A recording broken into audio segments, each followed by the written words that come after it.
Hello everyone. Welcome to the Investment Management class. I am Impa Villappa, Associate Professor, Department of Management Sciences, Maharaja Institute of Technology, Mysore. Previously, we have discussed fifth module, which was about the modern portfolio theory. In that, we also did the problems related to Sharpe's single index model, capital asset pricing model, that is CAPM, and arbitrage pricing theory. We learned what is CLM and SML lines. All that we learned in the previous sessions, that is in the previous module. In today's class, we'll be doing module 6, which is related to the market efficiency and behavioral finance. In this module actually comprises of three parts. One is the market efficiency and behavioral finance. Another one is portfolio management strategies, and then it involves portfolio performance evaluation. These three parameters it involves. In today's class, we will be discussing the first concept, which is market efficiency and behavioral finance. I've made a mistake here.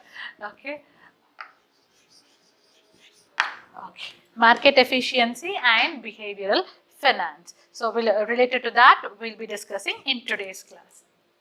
Okay, so in today's class, let's begin with the market efficiency first. Let's know and understand what is market efficiency, what are the different types and trades, and let's know about it. So coming to the market efficiency refer to any metric that measures the information dispersion in the market. Okay, important is information dispersion, like how the information reaches the investors. Earlier also I have told about this, like many of the investors, they get some investors get early information and some investors get late information.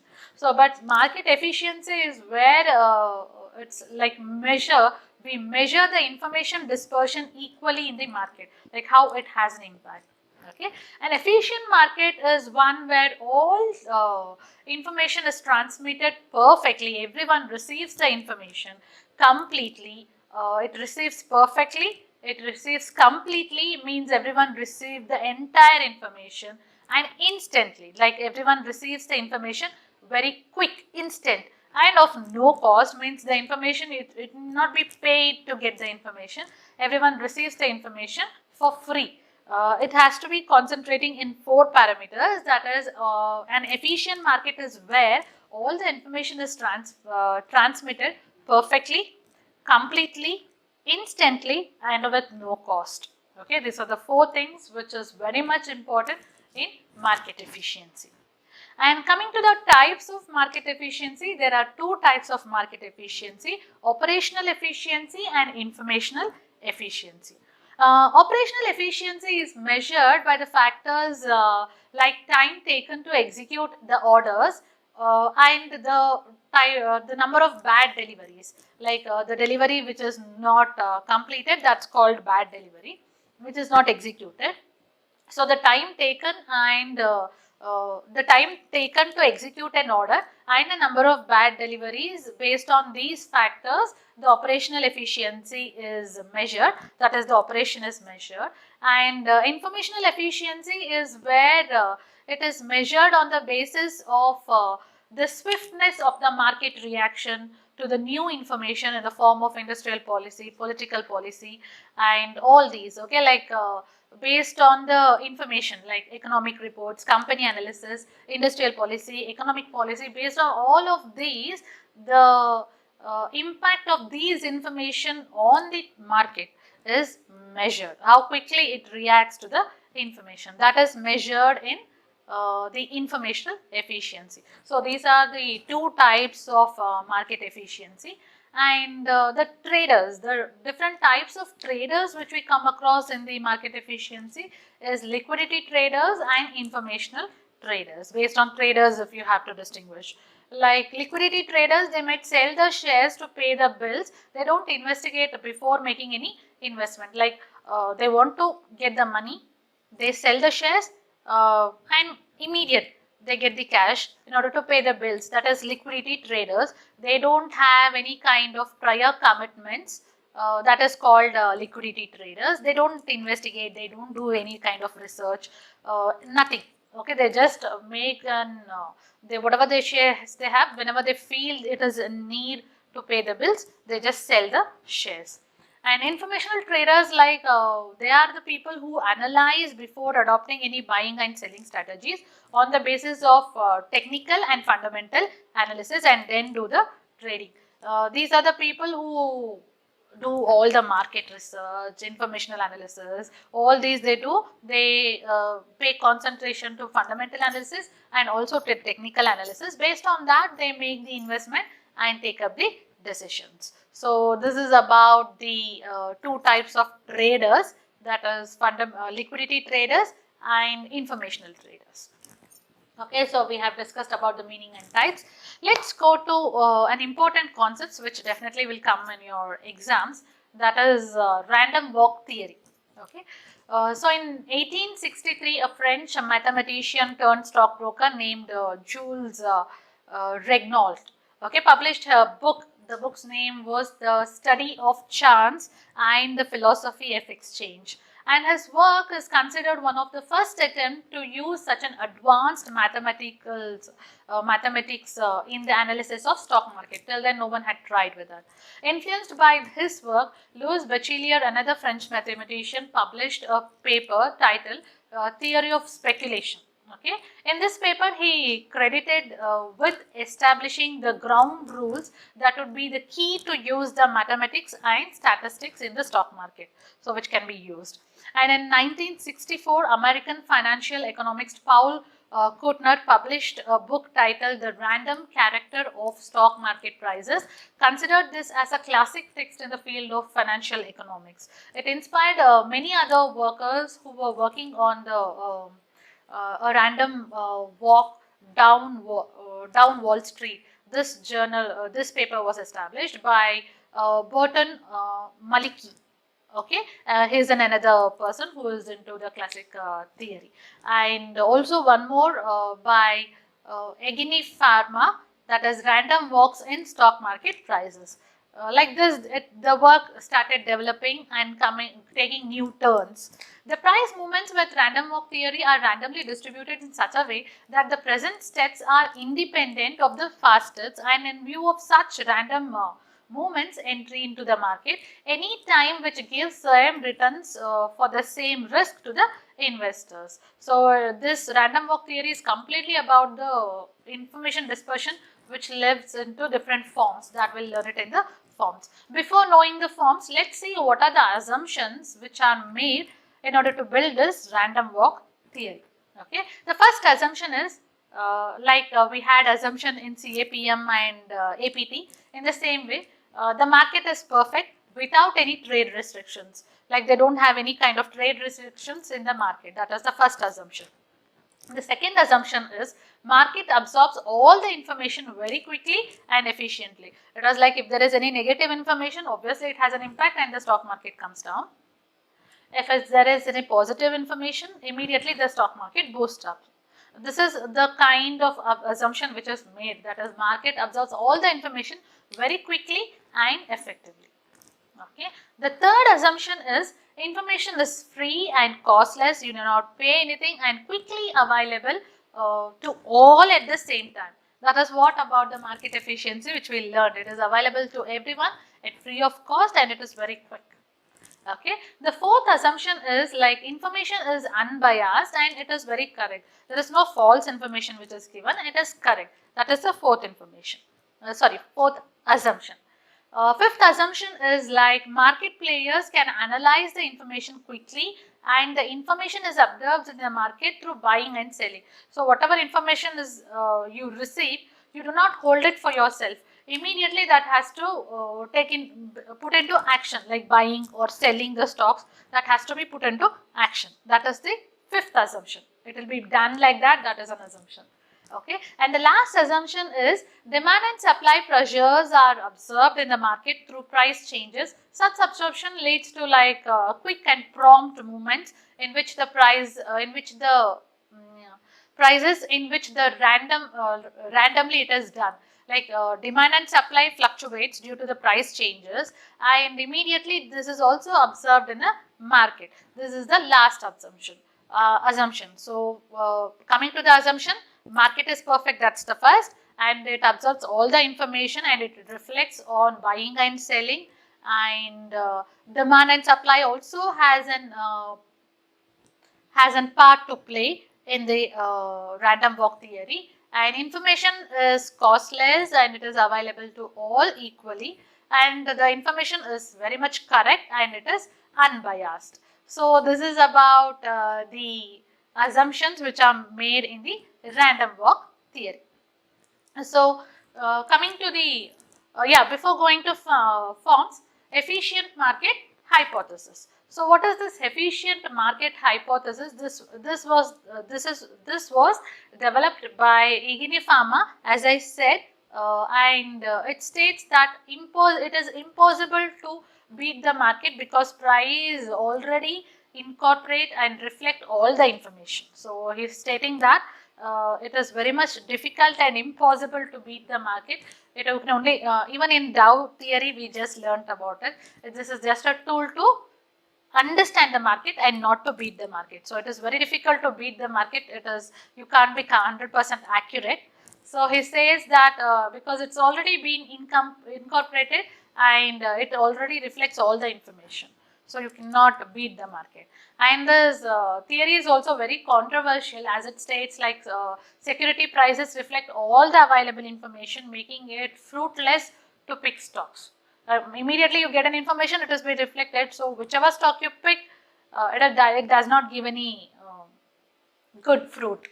Okay, and this is that's the reason it is criticized. Okay, and under this hypothesis, anytime you want to buy or sell securities, you are engaged in the game of chance and not skill. You cannot use your mental skills and very analytical skills, and you analyze perfectly that you definitely are going to earn profit. Nothing like that. It's just a chance and not your testing of skills. And if the markets are very much efficient, it means that prices always reflect the information, and there is no way that you can bargain with the buying price. So that is about the efficient market hypothesis. In this efficient market hypothesis, there are three forms of market efficiency. The three forms are strong form, semi-strong form and weak form. So strong,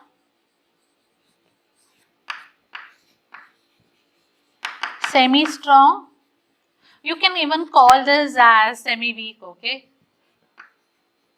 because it is partial. Strong form, semi-strong form and weak form. These are the three forms of random walk theory. The answer for random walk theory and efficient market forms of efficient market or efficient market hypothesis, it is one and the same. So in the exam, if they give random walk theory, or if they give efficient market hypothesis, or if they give forms of efficient market, all these has the same answer, where you have to write strong form, semi-strong form and weak form. This can also be in the form of, you can put it in the pictorial representation, and I'll tell you how after explaining these three. Okay, let's move on to the strong form of efficient market hypothesis. Stock prices fully reflect all the information from the public and private sources. That is known as strong form, means all the information is reflected. Okay, and this implies that no group of investors should be able to consistently derive above average risk adjusted rate of return. This assumes like perfect market in which all the information is available for cost free and it is available for everyone at the same time. Okay, this is about the strong form. So this we represent actually with three triangles.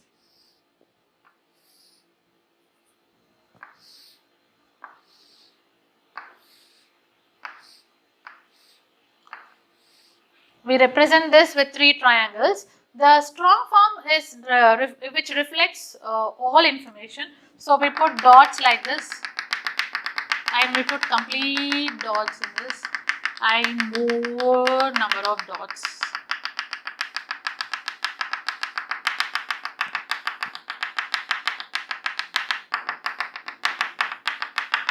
As it reflects all the information. Okay, coming to the second one, which is semi-strong form. In this form, only the public information, including like market, non-market information, those are reflected. Okay, and this implies the decision made on new information after it is public. If any new CEO is appointed, or the existing CEO expires, or if there is any merger or something tie-up happening, all these are which reflects on the market, and this does not lead to above average risk adjusted profits from those transactions. It does not have any impact on the above average adjusted profits. Okay, so for this we put dots, but not as it reflects all the information. That's it. Okay, this is the outer part is the strong form, the inner one is semi-strong form, and within is the weak form.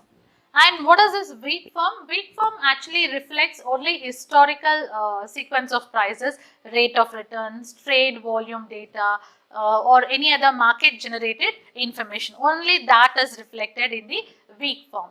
And this implies that past rate of returns and other market data should have no relationship with the future rate of returns. So in this weak form, you put only around very few dots in order to signify that only minimum information affects the stock market.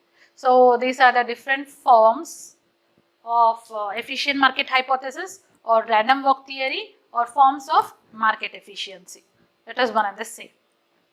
And coming to the next is tests. Like you have different tests for strong form, you have different tests for semi-strong form, and you have different tests for weak form. Let's start with the strong form. Okay, strong form is where you measure it on the basis of mutual fund performance. The strong form of the efficient market hypothesis is separated from the performance of the mutual funds. Like the performance of mutual funds has been tested by Friend in 1972 and by Sharpe in 1966 and by Jensen in 1969. Like studies have also been made by Bloom, Crockett and Williamson. These are the other people who have contributed to the mutual fund performance.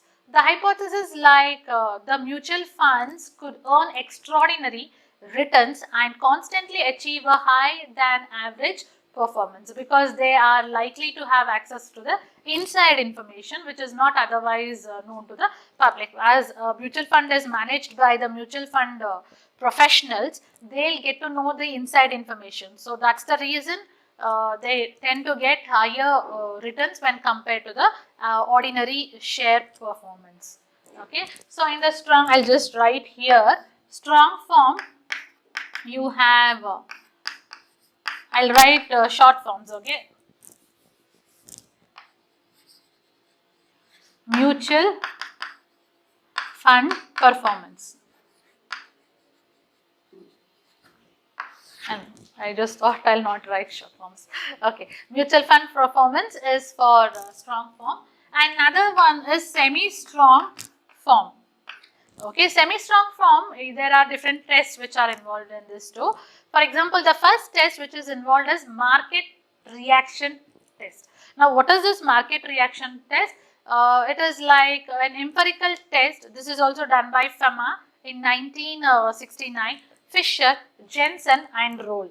Okay, they made the study that they consider the behavior of abnormal security returns at the announcement of stock splits. Whenever the stock splits are announced, they immediately consider the behavior of abnormal securities. That is the first test which can be conducted. That is market reaction test.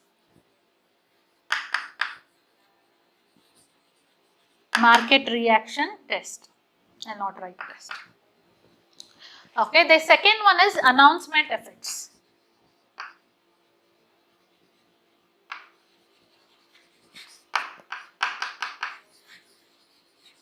Announcement effects. Like what do you mean by announcement effects? This study is done by Beaver.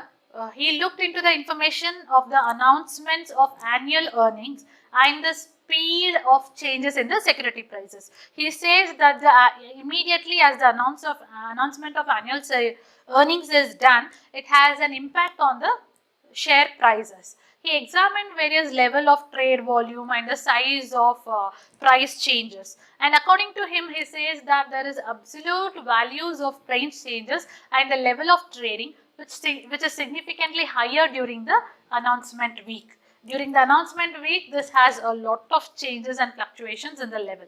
That is what he states. And in that week following the announcement week, like after the announcement week is done, the following, that is the next week, it returns to the pre-announcement levels. Like before announcement, what were the share prices? That will be the same as after the announcement week. Only during that announcement week, there will be huge changes in its share trading volume and prices and everything. Okay. Let's go on to the last one, that is weak form. In weak form, there are various tests. Actually, for weak form, they have tested more. The first one is simulation. Simulation test. Simulation test. And what is the simulation test? This research is conducted by Roberts and Osborne in 1959. Roberts took the Dow Jones Industrial Averages and compared its level with the variable generated by the random walk mechanism. He concluded that the mechanism of the random walk showed patterns which were very similar to the movements of stock prices.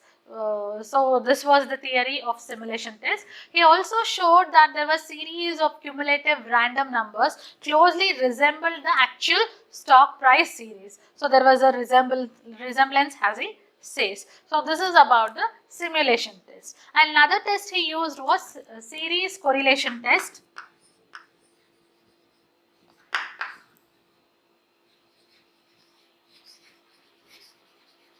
Series correlation test.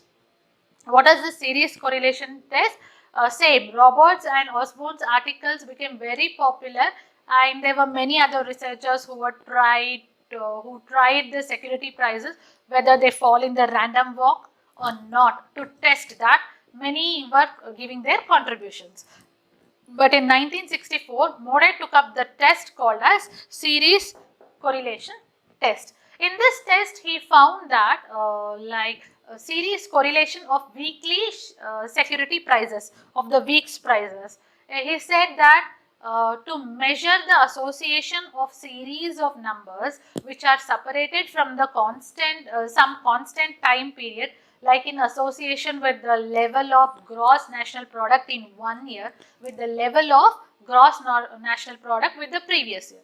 So they have a time period, that is current year and previous year, they have the time period, and they would like to measure the association of series of number during that particular current year and previous year. Okay. More measured correlation of price changes of 1 week with the price changes of next week. Simple as that. He does a comparison of weekly changes. So he compares the prices of the current week with the next week or with the previous week. That is series correlation test. Another test is run test. Run test. Another test is filter test. Run test and filter test. Let's discuss this. There is also one more test I'll tell you later. Okay. So run test. What is this run test? Run test was also made by Fama, and he found out that if price changes were likely to be followed by further price changes of the same sign. Okay. He made a run test because correlation coefficient was too often dominated by extreme values, and they influence the results of calculation and determine the correlation coefficient. So he did this run test. It is like you toss a coin. When you toss a coin, like how do you get the run? Like how many times you get same hits, and when will it change to tail when you toss a coin? Okay, keeping that as an example, he did the run test. Okay, the next test which he did was filter test, and this is filter rule test. This was made by Alexander in 1961 to find out if there are any abnormal returns that could earn using the past price data. Okay, using the past price data, can he earn some abnormal return? That was his logic in order to get the filter test. And this filter rule was worked in a manner to say that a stock price was administered by a certain percentage of previous points of his purchase, keeping previous data in mind, previous points of purchase. And if the stock declined from the previous high point, then it should have been sold. If it when it declines is in excess of the specified percentage, he fixed a specified percentage, and if the stock declines beyond that percentage, he should sell it.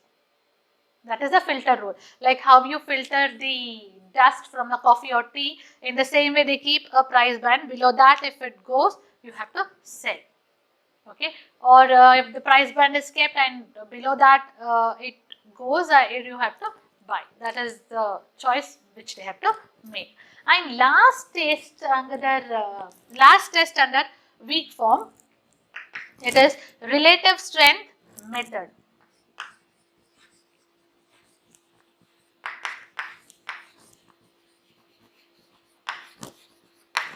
Okay, relative strength method.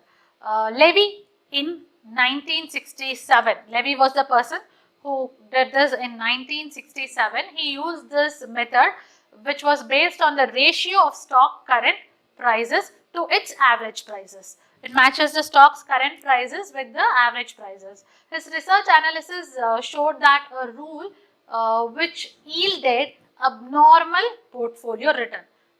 This is where you feel interesting. He got abnormal portfolio return, and in 1967 Jensen found that Levy's results were biased.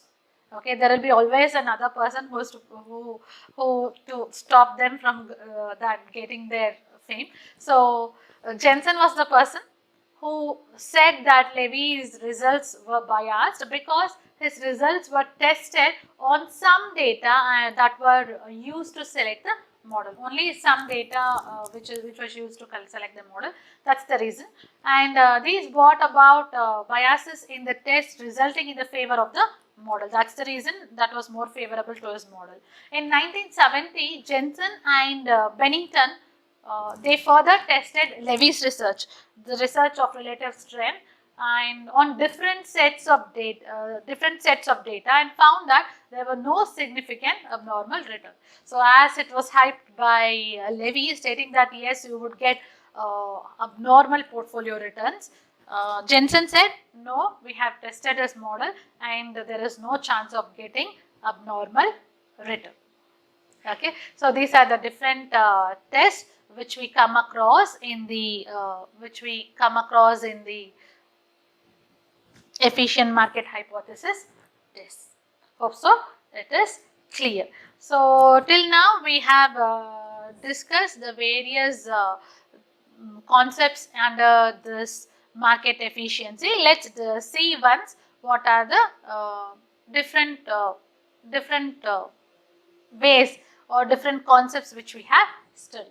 So in market efficiency, we discussed its meaning, how efficiently it reflects the information, and types where we distinguished on the basis of operation, that is operational efficiency and informational efficiency, and on the basis of traders like liquidity traders and informational traders.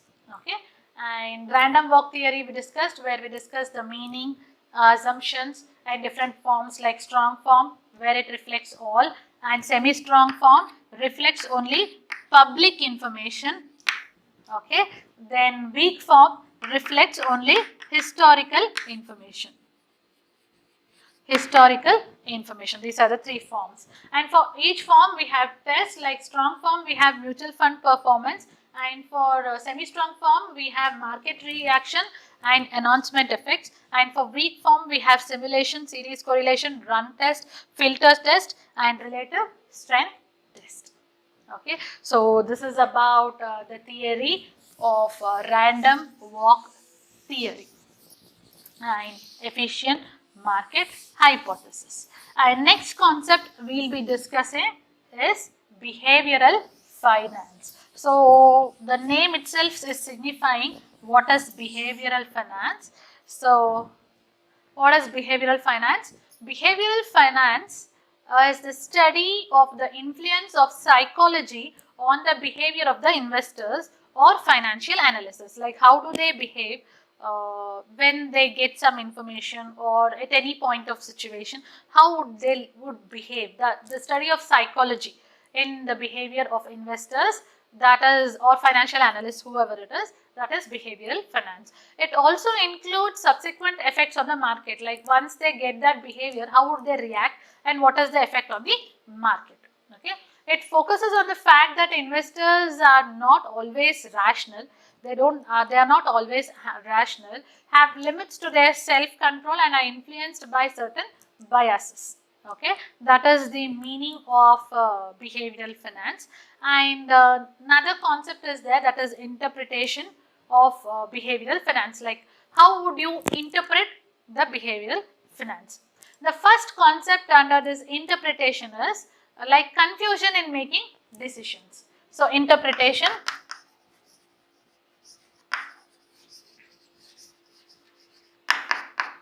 when you interpret, the first one is confusion. Okay, confusion in making decisions.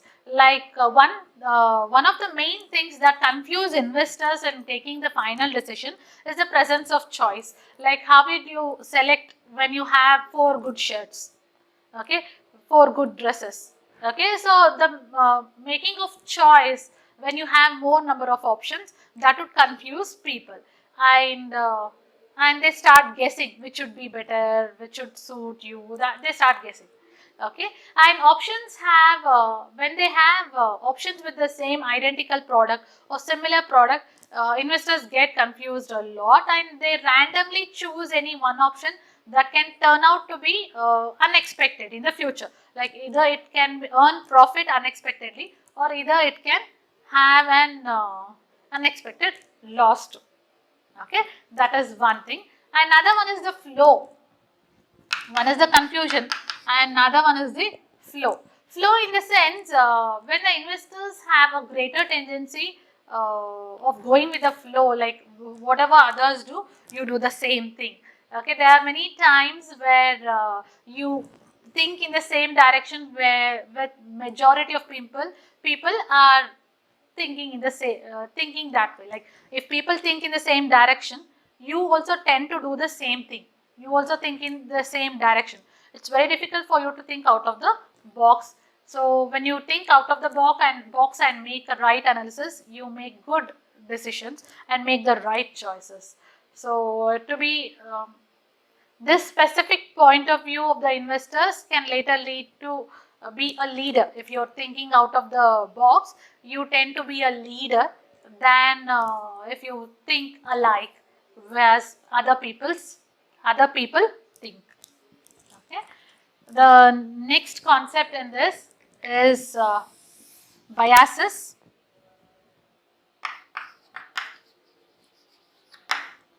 Okay, what do you mean by this biases? Biases is like where decision making process is like a war between the brain and emotions. Okay, so how would you take a decision with all of these behavioral changes in you, or how you're like, even sometimes we feel that every day you have mood swings. Your moods will be different. Someday you'll be very happy and someday you'll be very sad, you'll be angry. So these are the mood swings which happen, and that brings an impact on your behavior. So based on this, what are the different biases you get? The first one is confirmation bias.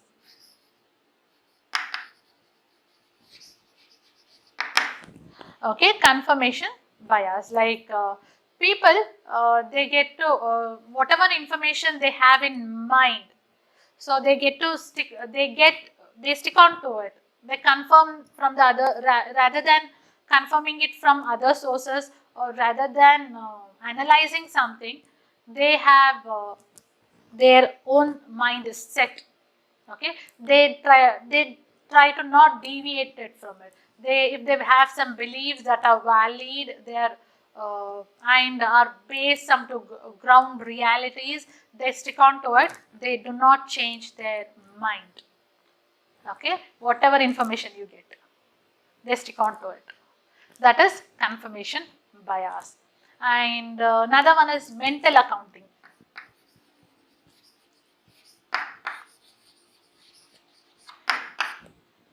I have written the short form.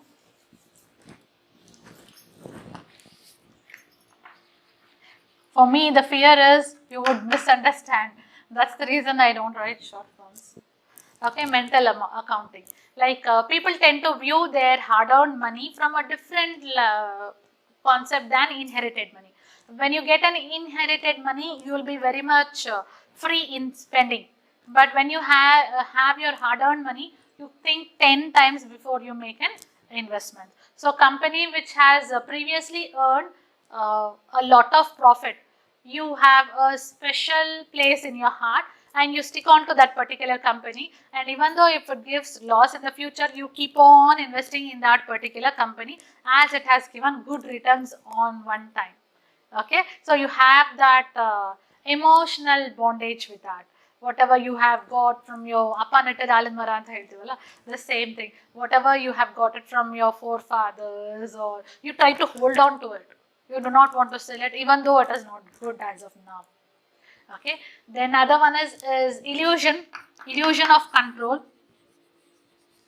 Illusion of control. So illusion of control means this is another bias where they make decisions without taking the help of any external information. This sometimes lead to failures. This is illusion of control. So this theory proves like person was right on one thing will always be right on everything else. Like oh, ಅವ್ರು ಹೇಳಿದ್ಮೇಲೆ correct ಆಗೇ ಇರುತ್ತೆ. Whatever he says, that's right. That's not true as of now. You have to analyze each and every situation in order to make the decisions. Okay. The next is hindsight bias. So hindsight. What do you mean by this hindsight? Hindsight bias is where people usually make predictions, and if one of their predictions come true, they will stick on to making more predictions. Like one, oh correct, no, that was right. So I made this prediction. Okay, now I am a good predictor. They start on, they continue predicting each and every situation. Okay, this sometimes lead to bad decision making skills. And another is eliminate emotions. Eliminate emotions. So another bias is eliminate emotions, where one of the biggest hurdle for everyone in decision making is the involvement of emotions. To be a better investor, you have to keep your emotions aside and make the investment based on the statistics. Okay, but sometimes you can't do that. You will be very much loyal and you will be very much dedicated. That sense will be there in you. That is very difficult. That's one of your bias. The better way to eliminate this is to do a right research. It's better you always research on things so that your research always falls in the right direction and helps you out in controlling your emotions and taking the right decision. So next is narrow down your options. This is all suggestions, like on the basis of the research what you make, you can narrow down your options which is available in front of you, and you can make your task easy out. Okay, and you have to come out of all the illusions. No one knows everything. Nobody has control over everything. You have to keep this in mind. Everyone is not perfect. Okay, so to be a better investor, you have to say that no one knows everything, and nobody has control over everything. So no one is perfect. You have to keep this in mind. Okay, and you have to prepare yourself to all kinds of outcomes, whether it leads to success, whether you have to you get losses. but you should plan for your success and forget about your losses. If you have this kind of rational thinking, then only you will be a good investor, and you can prepare yourself for the worst and good outcomes. Okay, then last bias is go old school. Okay, go old school. What is this go old school? You've heard about that. Don't put. I've only told you many times. Don't put all the eggs in one basket, because if the basket drops, all the eggs will fall.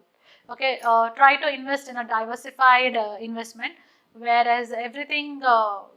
If it's in one place, the chances of loss are more. So you place it in different places. Either one loss will be the gain of will be balanced with the gain of other. Okay. So this is how you can earn higher profits.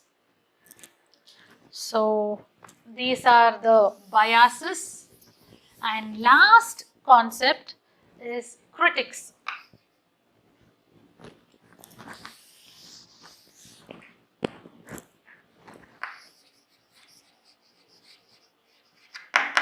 So last concept is critics. So what are the different critics? Here the first critic is irrational investors. So irrational investors, many investors seem to be regularly stumbled with their basic instincts and to engage excessively in speculation behavior. So these behavioral finance will lead to such kind of irrational investors. Okay, the next is uncertainty. Uncertainty. Normally, the lack of sufficient information. If you don't have sufficient information about the future trends, how the security prices will change, many of the people resort a host of arbitrary rules of thumb, that is in investment decision making, because future is unknown. So you have developed your own rule as the market is uncertain. Okay, as your role is uncertain. And that is the second critics of this behavioral theory. And another one is deregulation and leverage. Deregulation. Deregulation is where a short-term deviation of the security prices from their investment can be accelerated both by lax financial regulation and easy access to borrowed funds. So it's better you when you get easily borrowed funds and you read the regulations and everything without any behavioral influence. You have to deregulate it. It's easy for you to make the decisions. And irrationality also is like very much important here, because achieving the worst rather than the best is possible in the investment decisions. If you make the right decision with the help of statistics and mathematics and all, you can easily get the returns, rather than you are very much influenced by the behavior. Okay, and it is like the more successful investor, where both of their fight between the irrational impulse and by exploiting those with the others, these all are like the critics which influence. In order to say in a simple term, the behavior should not influence your decision making much. The emotions, the mentality of the biases should not influence you much. You have to rely on the statistics, apply tools, analyze the mathematics tools or economics. You have to use these and make the decision.